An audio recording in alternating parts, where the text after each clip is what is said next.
Envoyé spécial, ce torchon incroyable. Manipulation, mensonge, détournement de propos. On a mis le pasteur Karl Huer et puis on a mis des personnes déçues.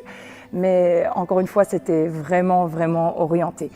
Envoyé spécial, France TV. Que peut-il bien sortir de bon de là-dedans? On est assez déçus parce que, en fait, les évangéliques, on est très open, on est sur les réseaux, on cache rien, vous pouvez trouver toutes nos vidéos et tout, on cache pas notre doctrine, on évangélise, bon, tout ça vous le savez. Je suis un soldat sur un champ de bataille, attendant les ordres de mon commandant. Oh Jésus, si tu appelles mon nom, je répondrai 1 milliard de fois. L'homosexualité, c'est quelque chose où la Bible dit clairement que c'est pas dans la logique de la création de Dieu, que c'est pas quelque chose de bien.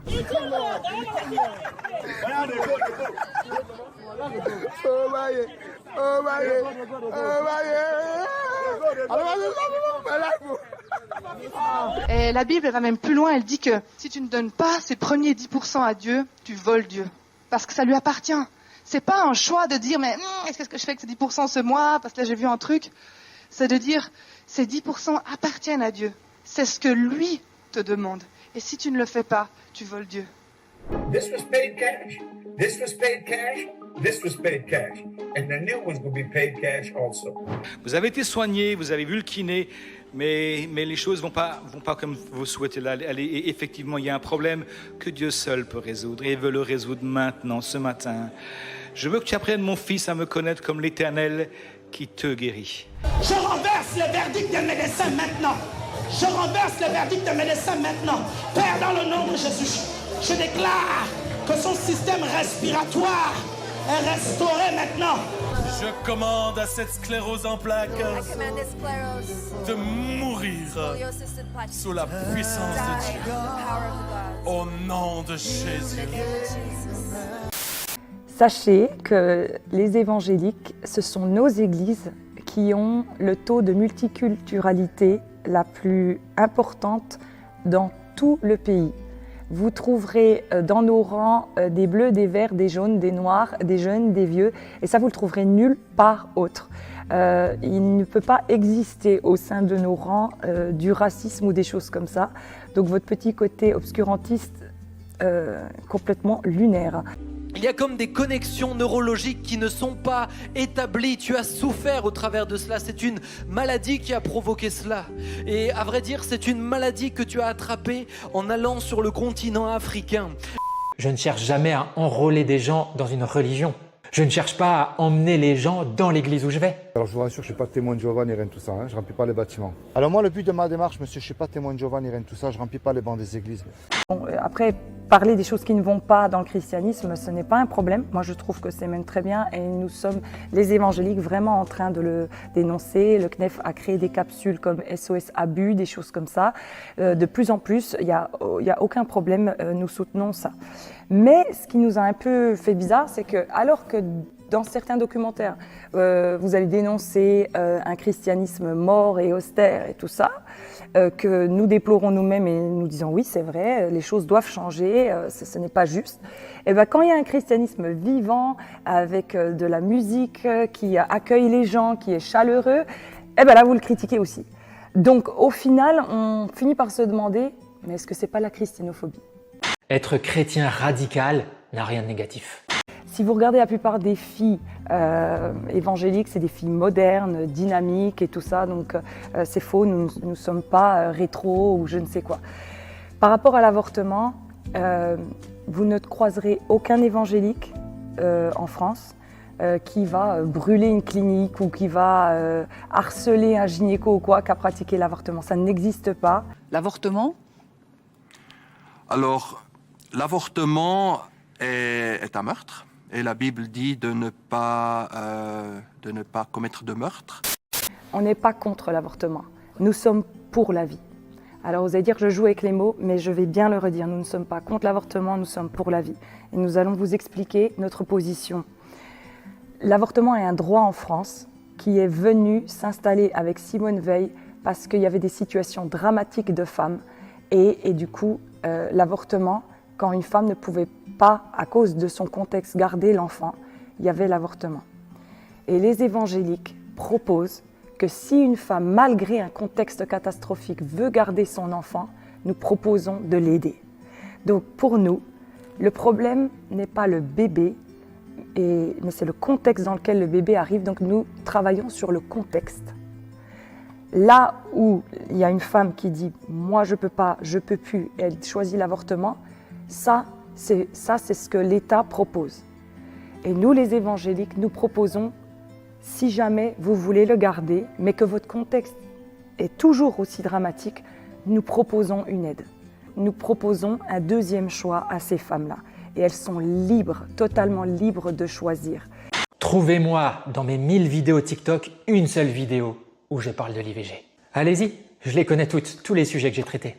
La seule vidéo où on aborde le sujet très légèrement, c'est le témoignage de ma belle-sœur qui était enceinte d'un enfant trisomique et qui a décidé de le garder. Elle raconte son parcours. C'est un témoignage de la mise en avant de la beauté de son geste, pas une vidéo pour rabaisser ceux qui pratiquent l'IVG. Alors non, je n'ai jamais eu dans aucune vidéo des propos anti-IVG. Mais puisqu'on en parle, bien sûr que je prendrai toujours la vie en premier. Donc les droits de la femme, il faut les défendre à fond et les évangéliques, nous le faisons. Chez les évangéliques, les femmes sont pasteurs. Les pasteurs sont en grande majorité des hommes. Il existe des femmes pasteurs, mais c'est extrêmement rare. La première femme pasteur aux États-Unis était Clarissa Danforth en 1815. En France, il s'agissait d'une certaine Madeleine Blocher-Sayence en 1929. Ouais, c'était il y a longtemps, mais franchement, dans toutes les années 90-2000, je n'ai jamais vu une seule femme pasteur. Et comme je n'y vais plus depuis 2012, si ce n'est même un peu avant d'ailleurs, eh ben, je n'en ai jamais vu en vrai. Comme si nous, les évangéliques, nous étions contre les homosexuels. Et c'est complètement faux. Encore une fois, trouvez-moi un exemple d'un évangélique qui a fait du mal à un homosexuel, l'a passé à tabac, l'a rejeté ou quoi. Non, ça n'existe pas. Donc le témoignage que vous avez mis dans le reportage de ce jeune homme, j'essaye de le comprendre. Je suis triste pour lui, il explique sa situation, voilà, mais il dit qu'à un moment donné, il a trouvé son homosexualité, il était libre, et après, à la fin de l'interview, vous dites, voilà, il n'est plus chez les évangéliques, il est libre, mais en fait, non, il est toujours pas bien, et il est toujours sous cachet. Donc, visiblement, il n'est plus chez les évangéliques, mais il est toujours pas bien, donc je ne comprends pas non plus, voilà, il y a quelque chose qui m'a échappé. En tous les cas, on bénit ce jeune homme, et oui, nous aimons l'homosexuel, nous ne lui ferons jamais de mal. Parce que c'était marqué dans la Bible que les gens critiqueront le christianisme et tout ça. N'oubliez pas, nous sommes la religion la plus persécutée au monde, avec 368 millions de chrétiens persécutés selon l'ONG Portes Ouvertes.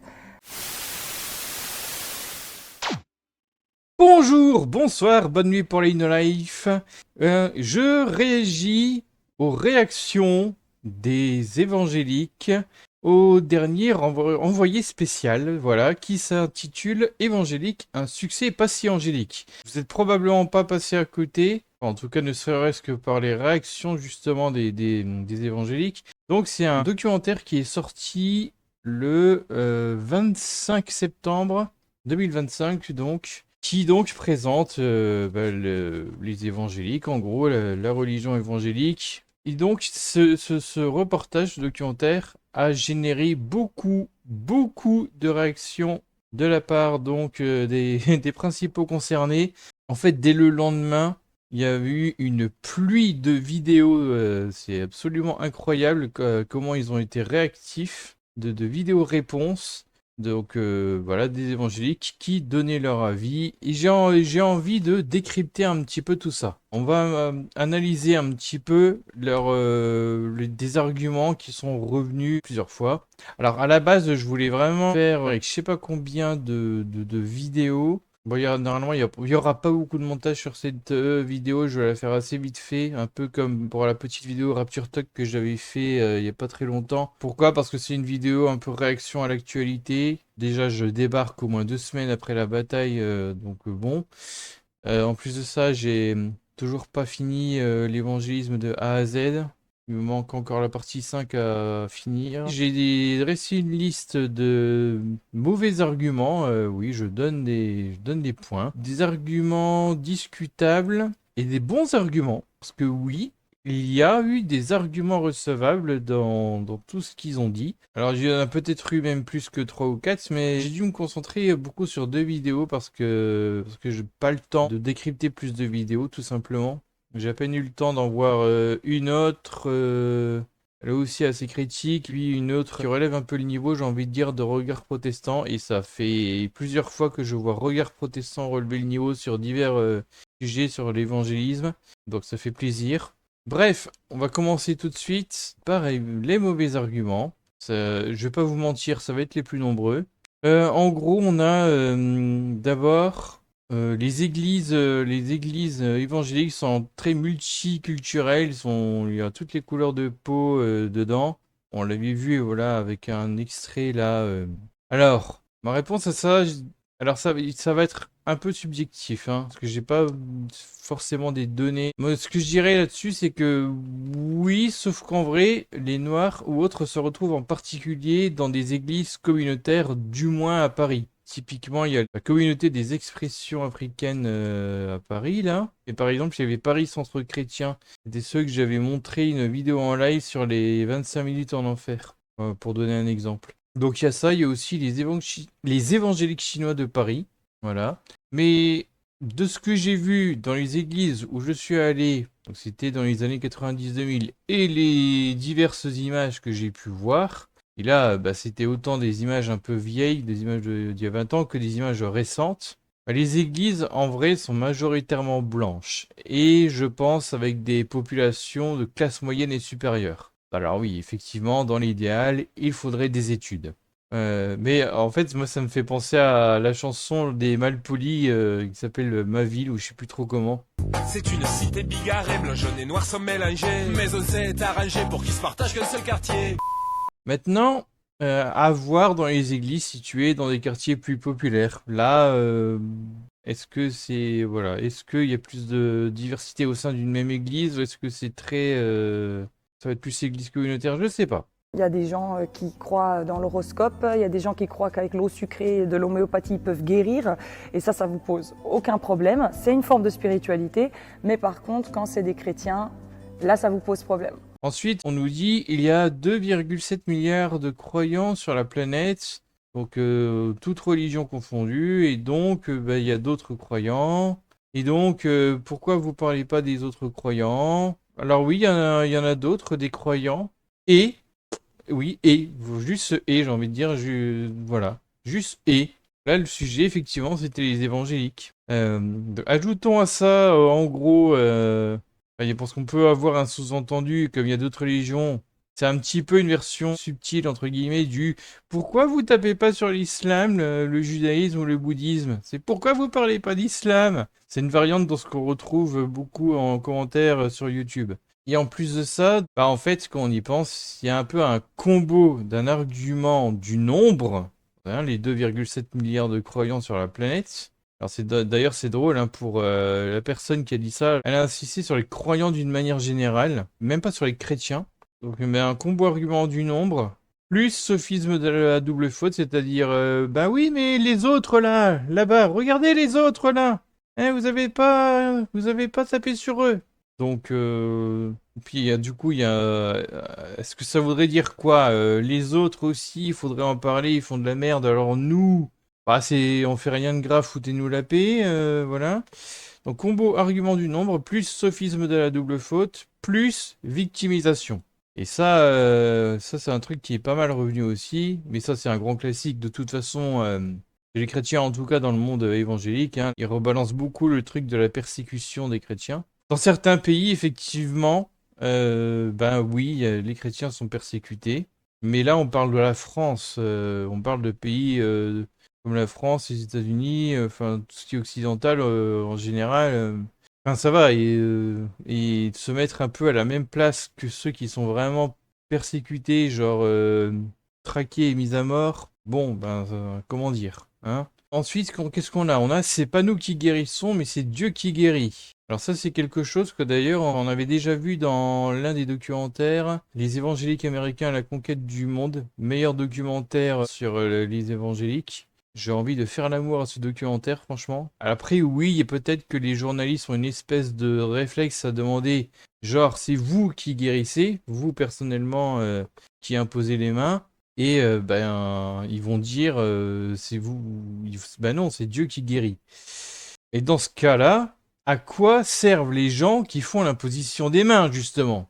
Et les soirées miracles de guérison aussi. Parce que si c'est pas du spectacle... Enfin si, justement, enfin... Si ce n'est pour le côté spectaculaire. Et le côté spectaculaire, hein, il aide à la conversion. Donc après, j'ignore s'ils assument tous que ce côté spectacle qu'on vit ensemble est volontairement utilisé pour créer ou agrandir la foi, et donc dans un but de réveil spirituel, comme on pourrait dire. Je pense qu'ils sont honnêtes quand ils disent c'est pas nous qui guérissons, mais c'est Dieu qui guérit. Mais ça montre l'aspect communication, pour ne pas dire manipulation. Au lieu de promouvoir l'aspect spectacle, il serait bon de vérifier scientifiquement s'il y a vraiment une guérison miraculeuse. Voilà, comme ça, pas de manipulation par les émotions. Il n'y a pas de constatation par un médecin, c'est vraiment, on le ressent. Alors ceci dit, il y avait l'une des personnes là qui avait dit non seulement aller chez le médecin, allez-y, mais notamment pour faire constater votre guérison. Stratégiquement, je me dis, il y a un truc qui est pas con, j'avoue. Enfin, sachant que les médecins, ils sont pas vraiment formés à la méthode scientifique, donc... Selon ce kinésithérapeute, une simple prière pourrait guérir. Une croyance qui pousse parfois des malades à arrêter leur traitement et à se mettre en danger. Bon après, il y a des idiots partout, chez les chrétiens comme chez les non-chrétiens. Quand Dieu te guérit, ce qu'on est censé faire, c'est aller chez le médecin pour qu'il confirme cette guérison. C'est ce que quasiment tout le monde fait, et encore heureux. Mais évidemment, il n'est pas impossible qu'il y a des dérives dans certaines églises, il faut bien le dire, il y a des églises avec des dérives, mais il y a aussi des gens qui manquent de sagesse. Un petit peu comme si on se suffisait, nous, avec des super pouvoirs, à poser notre main sur des gens et que d'un seul coup, ils seraient guéris et qu'ils n'auraient pas besoin de médecins ou de choses comme ça. Ça n'existe pas chez les protestants évangéliques. Nous avons d'ailleurs parmi nous beaucoup de médecins, des psychiatres, des infirmières, des sages-femmes, enfin bref. Et donc, il n'y a aucun problème. Nous, pasteurs, nous pensons que Dieu nous a équipés pour aider les âmes et les médecins, eux, ils guérissent les corps, ils aident les corps et à aucun moment donné, nous refusons la médecine, loin de là. Qu'est-ce qu'on a aussi sur la guérison et la médecine? Tiens, justement. Donc en gros, c'est quoi l'idée? C'est... Ah oui, alors ça, j'avais jamais entendu ça. Le médecin guérit les corps et Dieu guérit les âmes. Ah bon? Ouais. Les pasteurs qui font l'imposition des mains dans les soirées miracles de guérison ou occultes guérissent donc l'âme du mal de dos, du problème de rein, du cancer du bras qui repousse. Dans le nom de Jésus, je libère la puissance de Dieu. Recevez ce nouveau rein.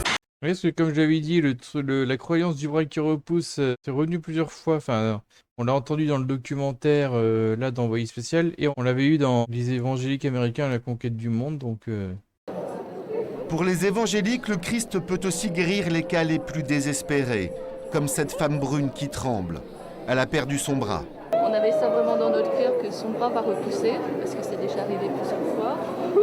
Et ce soir, vraiment, on sent qu'il va y avoir le début du bras qui va pousser. Ça, on l'a vraiment dans notre cœur. Et là, elle est comme ça parce qu'il y a vraiment le Saint-Esprit qui agit en elle et qui nous donne la joie. Et quand elle dit qu'il ne refuse pas la médecine, ben il se trouve que ça arrive.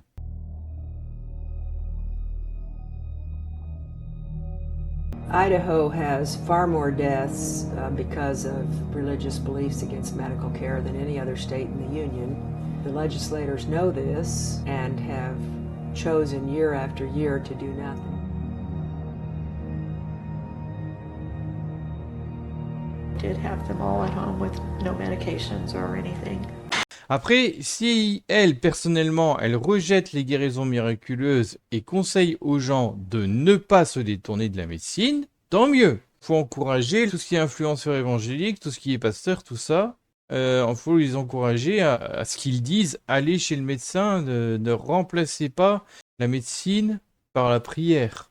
Voilà, c'est bien qu'il leur répète ça. Mais oui, ces phénomènes existent dans le milieu évangélique, hein, faut pas déconner. Et pour petit rappel, ce sont beaucoup de chrétiens qui ont fait avancer aussi la médecine. Par exemple, Pasteur qui a inventé le vaccin était chrétien. Donc la Croix-Rouge, c'est une organisation créée par des chrétiens. L'Armée du Salut est chrétienne. Donc non, c'est complètement lunaire de dire ça et c'est faux. Après, on a quoi? Les chrétiens ont fait progresser la médecine. Alors déjà, si on remonte dans le temps, c'était la norme d'être chrétien. Et accessoirement catholique, hein, mais ça, au pire, on peut avoir une vision œcuménique.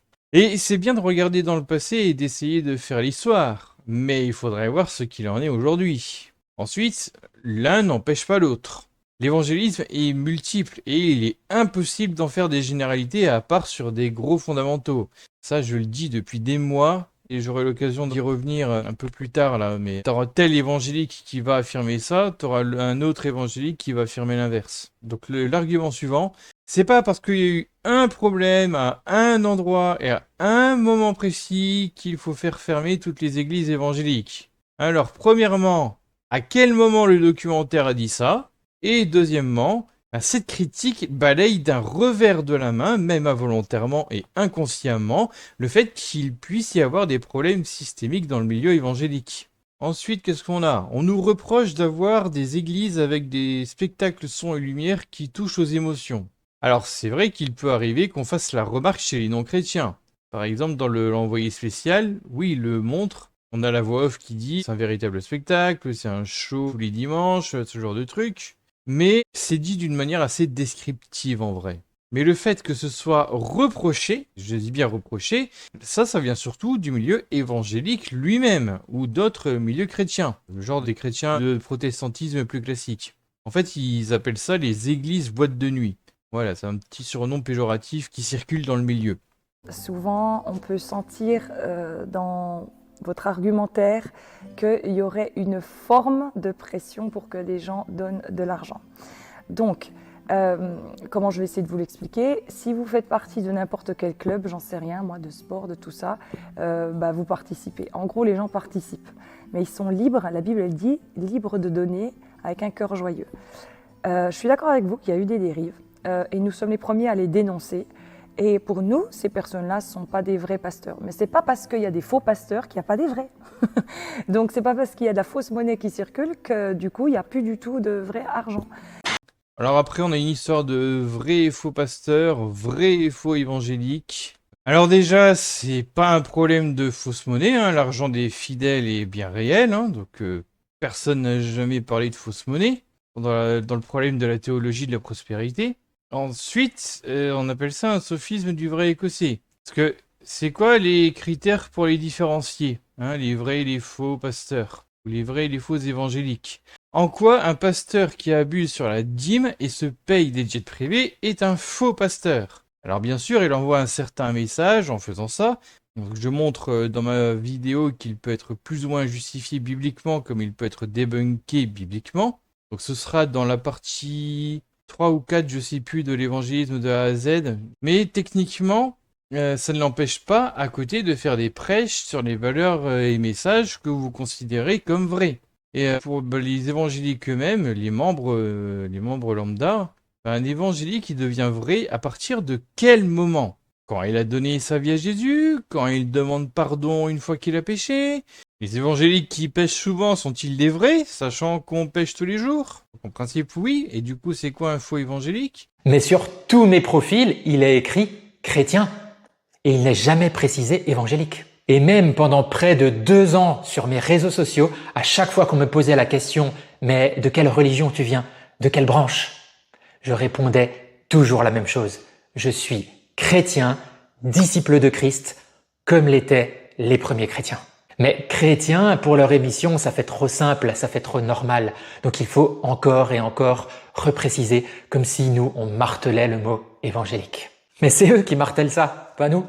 J'ai gardé le plus curieux pour la fin dans les mauvais arguments. C'est un truc qui m'a vraiment fasciné. C'est en gros, c'est je ne suis pas évangélique, mais chrétien. Et j'avais déjà évoqué en live que les évangéliques ne se disaient pas forcément évangéliques, et encore moins pentecôtistes ou charismatiques, Donc, parce qu'en gros, voilà, quand on va dans une église évangélique, c'est juste écrit église évangélique dessus. Donc, dans les cultes, on parle jamais de la branche en particulier, pentecôtisme ou machin. Donc, les membres, je doute qu'ils savent en général de quelle sous-branche ils sont. Donc, voilà. Mais ce que j'avais donc déjà dit, c'est qu'effectivement, ils disaient même pas évangélique, mais on avait tendance à dire qu'on était tout simplement chrétien. Comme s'il y avait que les évangéliques qui étaient chrétiens. Il y aurait qu'un seul christianisme, je sais pas. C'est assez chelou. Et j'avais jamais pu le montrer jusqu'à présent. Et là, on a un exemple particulièrement clair. Et j'ignore pourquoi il refuse tant cette étiquette. Est-ce qu'il a un problème avec le terme évangélique ? À savoir que l'idée d'être comme les premiers chrétiens, c'est justement une caractéristique des évangéliques, mais aussi des témoins de Jéhovah, d'après ce que j'ai pu entendre une fois. Or, je pense que ça saurait s'il était témoin de Jéhovah, celui qui a parlé. Alors, peut-être qu'il veut parler à tous les chrétiens sur ses vidéos, mais je me demande si dans la vie physique, ça le dérange tout autant de se faire appeler évangélique. Genre quand il va à l'église. Donc vraiment, ou même, je sais pas, en dehors, enfin peu importe. Mais vraiment, il a tellement insisté là-dessus, mais c'est un truc qui me fascine et j'aimerais beaucoup savoir le pourquoi du comment. Mais en vrai, le mec part et parle bien de quelque part. Ce n'est pas juste un discours flottant sans identité. Il a un vécu et une vision du christianisme, qu'il a d'ailleurs donné en voulant être comme les premiers chrétiens. Donc, le mec a forcément au minimum un biais protestant. Si bien que je me demande si on peut réellement être un chrétien sans dénomination. Un chrétien sans dénomination qui ne fréquente aucune église, ou au contraire qui virevolte un peu partout, et qui ne s'en remet qu'à la Bible, il a a priori aucune raison de lire le droit canon ou le livre de Mormon, et ben un chrétien comme ça, il ressemblera plus à un protestant qu'autre chose. C'est juste logique, hein, même si forcément toutes ces dénominations n'existaient pas du temps des premiers chrétiens. En fait, les premiers chrétiens n'avaient fatalement pas la version finale de la Bible, donc je ne sais même pas comment un chrétien d'aujourd'hui qui voudrait leur ressembler devrait se démerder. D'une manière générale, la femme qui a fait sa vidéo réponse ne fait que donner un autre point de vue qui peut être réellement le sien. Mais le truc, c'est qu'elle parle au nom de l'évangélisme et des évangéliques d'une manière générale. Or, ce qu'elle dit ne reflète pas l'ensemble de l'évangélisme. Pour l'avortement, par exemple, elle a essayé de débunker Envoyé spécial. Mais ce n'est pas le reportage qui a inventé tout seul que les évangéliques étaient anti-avortement. C'est la jeune convertie belge qui le dit elle-même parce qu'elle est influencée par le magazine Ésaïe 61 qui semble être plutôt contre. Donc c'est le magazine qu'elle montre justement dans le documentaire. Et d'ailleurs, la femme qui fait la vidéo réponse là, elle fait pareil avec l'homosexualité. Et ce même magazine montre clairement qu'il est contre. Donc ça en revient à ce que je disais tout à l'heure, c'est compliqué de faire des généralités sur l'évangélisme, j'arrête pas de le dire. Il y aura comme ça une pluralité de points de vue. Alors, est-ce que c'est toujours honnête? Est-ce que parfois c'est juste pas honnête du tout? Ça, à la limite, j'en sais rien. Je peux pas prouver qu'il y a de la pure malhonnêteté chez telle ou telle personne. Mais dans sa vidéo réponse, elle semblait vraiment vouloir représenter tous les évangéliques. Déjà, de base, c'est impossible. Et là, j'ai des preuves qu'il y en a, ils vont honnêtement, sans ambiguïté, apporter une vision qui est totalement opposée à ce qu'elle raconte. Alors après, on a les arguments discutables. Alors, j'avais créé au départ une catégorie arguments discutables. C'est surtout quelque chose de compliqué. Là, pour le coup, ce que j'ai mis dedans, en fait, il y a un argument. En gros, c'est l'idée que les points positifs dans le documentaire d'Envoyé spécial sont un peu passés à la trappe. Et aussi, il y a 2 grandes parties dans le docu, mais malgré tout, sont orientées. Et en fait, est-ce que je suis d'accord ou pas? En fait, c'est compliqué. C'est très compliqué. Et j'en reparlerai après de tout ce qui est objectivité et neutralité. Et donc, on va pouvoir passer aux bons arguments. Oui, il y a eu quelques arguments tout à fait recevables. À commencer par celui-là, en gros, la même madame qui a fait la réponse vidéo, elle a dit à un moment donné, dommage qu'il n'ait pas donné plus de chiffres.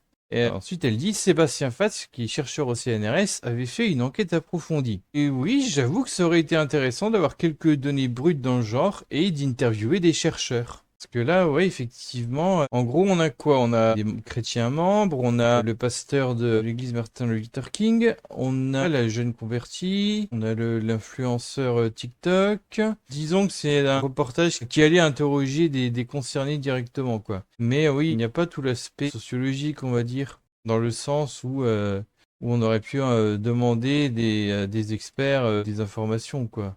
Après, bah, c'est la deuxième grosse partie sur les déconvertis, quoi, sur les apostats de l'évangélisme. Alors, autre bon argument, c'est en gros, on ne peut pas résumer les évangéliques à ça. C'est la plupart des églises sont des petites églises de 50 à 100 personnes où le pasteur a parfois un travail à côté. Et c'est vrai, encore une fois, on ne peut pas faire de l'essentialisation de l'évangélisme en étant 100% dans le vrai. C'est impossible. On montrera toujours que si on fait ça, qu'une partie de l'évangélisme. Et oui, les reportages et docus sont souvent tournés dans les méga-églises. Peut-être que les journalistes ont l'impression qu'il ne se passe rien dans les petites églises.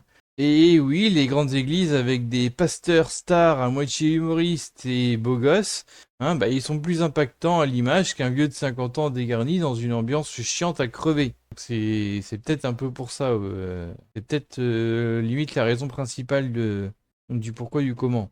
Donc c'est normal qu'un évangélique lambda ne se reconnaisse pas forcément dans ces docus et reportages au-delà de l'angle choisi par le réalisateur ou réalisatrice. Ironiquement, ceux qui le dénoncent peuvent être eux-mêmes médiatisés.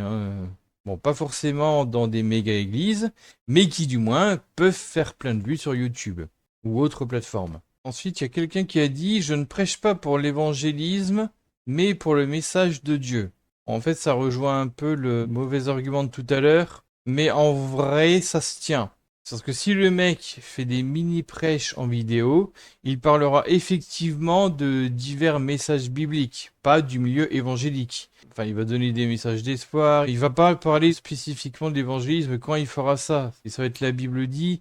Donc le seul truc à la limite, c'est que voilà, ça va faire assez protestant. Mais c'est sûr que quand on essaye d'évangéliser les gens, le but c'est pas vraiment de parler spécifiquement du milieu évangélique, c'est de parler du message de Jésus, par exemple. Alors, une petite note, la personne qui a dit ça fait au moins 2 vidéos sur les églises évangéliques. Bon, j'ai pas l'impression que c'est l'essentiel de son contenu. De temps en temps, oui, il va en parler, mais dans la mesure où ça n'a pas l'air du tout de représenter l'essentiel de sa chaîne, oui, ça se tient. Le dernier bon argument, et le dernier argument à traiter donc pour cette vidéo, c'est cette histoire du rigorisme religieux chez la porte ouverte. Donc, en gros, il y a quelqu'un qui se plaignait que la journaliste disait que l'église La Porte Ouverte était connue pour son rigorisme religieux. Ce qui est bizarre, c'est qu'il dit dans un premier temps que ça sonne négatif, comme s'il admettait que c'était vrai, mais juste négatif. Je sais pas comment expliquer ça, mais il va pas l'affirmer littéralement. Mais peu importe, ce que je veux dire, c'est que juste après, donc, il demande des sources. Et là, on touche un point important des documentaires. Je vais enfin pouvoir parler de ce qui est objectivité, subjectivité et tout. À la télé, c'est plus compliqué de donner des sources que dans une description YouTube ou sur un site web. Donc à moins d'écrire sans arrêt des références en bas de l'écran. Il est vrai qu'en soi, ça a été dit un peu vite entre le fromage et le dessert sans plus d'explications. Après, c'est compliqué dans un docu d'être exhaustif. En 50 minutes... il faut faire des choix et effectivement ne pas retenir certains passages au montage. D'où il est impossible d'être objectif et on ne peut pas vraiment éviter que le docu ait un angle, voire un parti pris même. Cependant, c'est vrai que ça aurait été bien que sur la page de la VOD d'Envoyé Spécial, on ait des sources dans la description qui nous permettraient d'aller plus loin. Coucou France 2, on est en 2025. Et c'est d'ailleurs à cause d'Internet que vous vous appelez France.tv sur toutes les chaînes maintenant. Et tant qu'à faire, et pourquoi ne pas mettre des bonus pour YouTube avec des extraits qui n'ont pas été retenus? En plus, ça a déjà été fait pour une autre émission. Enfin, je sais plus si c'était pour Envoyé Spécial ou pour une autre, mais ça prouve que c'est possible. Donc, profitez du net pour prolonger l'expérience de votre docu-TV. Ce serait cool et ce serait cohérent avec votre démarche de « on n'est plus juste des chaînes de télé ». Et en fait, je viens de faire un tour sur la chaîne YouTube d'Envoyé Spécial et ils ne m'ont pas attendu en vrai. Donc ça existe. Ils appellent ça le plus d'envoyés. Mais au moment où j'écris ceci, et même que j'enregistre, il n'y a pas de vidéo sur le docu sur les évangéliques. Et il n'y en a pas eu depuis 3 mois. Donc c'est la reprise de la rentrée, peut-être, je sais pas. Donc, peut-être qu'on aura ça bientôt. Et franchement, si c'est le cas, tant mieux. Croisons les doigts. En fait, ce serait bien que, notamment, il y ait une vidéo bonus qui donnerait plus d'explications sur le rigorisme de la porte ouverte. Voilà, ça permettrait un peu de patcher le bug. Même si, bon, malheureusement, je pense que les vidéos bonus seront moins vues que le documentaire. Bon, par contre, le gars qui a fait cette remarque-là sur le rigorisme religieux, il fait sa propre réponse et il répond à ça de manière assez innocente. Alors voyons les avis Google. Vous le savez, en plus, les avis Google, en général, c'est les gens déçus et énervés qui viennent commenter. Qu'est-ce que ça donne? Oh bah ça alors, 4,7 étoiles sur 779 avis. Je doute que ça parle beaucoup de rigorisme du coup. Voyons ça. Oh, étonnant, quand on tape rigorisme, il n'y a aucun commentaire qui parle de rigorisme. Alors oui, en revanche, l'Église applique strictement la parole de Dieu. Oui, l'Église tente d'avoir de la rigueur là-dedans. Bon voilà, j'ai fait le tour un peu des arguments que j'avais relevés. Moi, ce que je retiens quand même beaucoup, c'est le fait qu'ils ont essayé de défendre quelque chose. Je pense que c'est assez sincère dans l'ensemble, mais il y a sûrement des angles morts sur le fait qu'il y a des dérives. En fait, c'est assez bizarre parce qu'ils sont au courant en plus qu'il y a certaines dérives. Ils le disent, hein, ils l'admettent, mais ils prétendent un peu rétablir la vérité là où on aura toujours des exemples inverses. Et c'est pour ça aussi que c'est compliqué d'essentialiser l'évangélisme. En fait, voilà, les telles ou telles dérives, disons qu'elles existent, mais elles seront jamais systématiques. Enfin, en tout cas, des trucs comme la théologie de la prospérité. Ça, typiquement, ça se fait pas partout. Mais c'est un peu bizarre. C'est à la fois honnête et en même temps, est-ce que c'est toujours sincère, malgré l'honnêteté? C'est assez étrange. Bon, bah écoutez, je vais vous quitter ici avant d'essayer de dire des trucs et de ne faire que radoter. N'oubliez pas que vous pouvez me soutenir financièrement si vous le voulez, que vous le pouvez évidemment. J'ai un Tipeee, le lien est dans la description. La partie 3 de la vidéo, l'évangélisme de A à Z, devrait arriver en début novembre. Il devrait y avoir des shorts le 20 et le 27 octobre.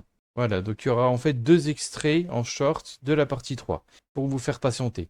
Évidemment, hein, en attendant, si vous n'avez pas encore vu les 2 premières parties, foncez, vous avez 4 heures de rattrapage à faire. Sur ce, je n'ai plus qu'une chose à vous dire. Cordialement. Une émission qui nous était vendue comme « Pourquoi y a-t-il une telle montée évangélique en France depuis le Covid ?» est devenue une espèce de dérive pro-wokiste, prêt à tout pour nous descendre. Est-ce qu'ils peuvent dire la vérité une seule fois dans Envoyé spécial? Je crois pas. Je te prie même pour l'équipe de tournage, que tu puisses les diriger professionnellement pour pouvoir faire une bonne émission, un bon montage, un bon reportage. Un reportage qui soit représentatif de qui sont les chrétiens évangéliques. Bon, je crois que Dieu n'a pas répondu à cette prière. Hein. Vous savez, les plans de Dieu sont parfaits et il tire du bon, même à partir du mal. Quand Anaïs est venue chez moi, dès le début, je lui ai dit « Tu sais Anaïs, tu as 2 possibilités. Soit tu es une bonne journaliste, tu fais ton travail, et donc tu cherches à comprendre et expliquer la foi évangélique telle qu'elle est. Soit tu viens avec tes idées préconçues et tes objectifs précis que tu vas tenter de démontrer par tous les moyens.